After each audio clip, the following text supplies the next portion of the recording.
Madame, monsieur, bonjour. Commençons par un mauvais jeu de mots, un événement qui fait froid dans le dos.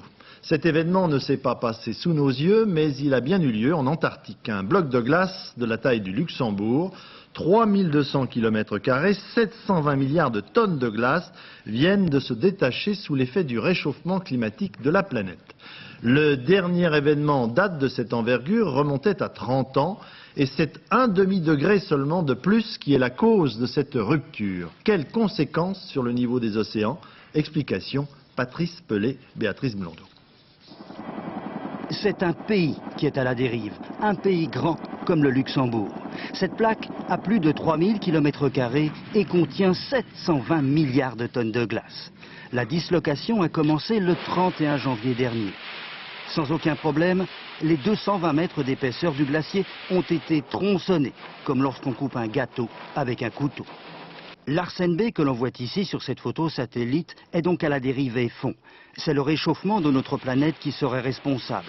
Un phénomène que l'on observe aussi très bien de l'autre côté, au pôle Nord. Ici, la température augmente graduellement. Là encore, la glace fond, se transforme en rivière et provoque le détachement des blocs.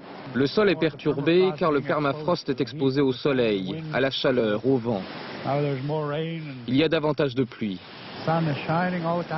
Les étés sont plus chauds et les printemps apparaissent plus tôt.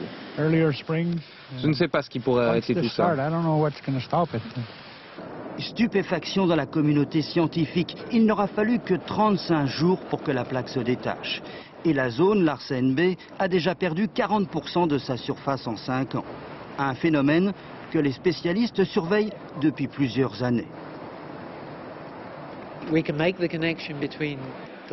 peut établir le lien entre la fonte de ces plaques de glace et le réchauffement climatique. Mais on ne sait pas pourquoi les températures augmentent, ni même pourquoi cela a été aussi dramatique.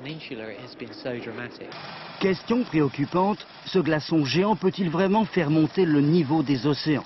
D'après les spécialistes, rien à craindre pour le moment.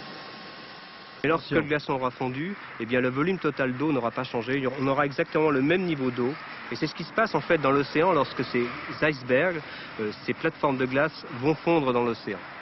Dans plusieurs siècles, ces ours blancs pourront-ils encore se promener sur ces étendues glacées?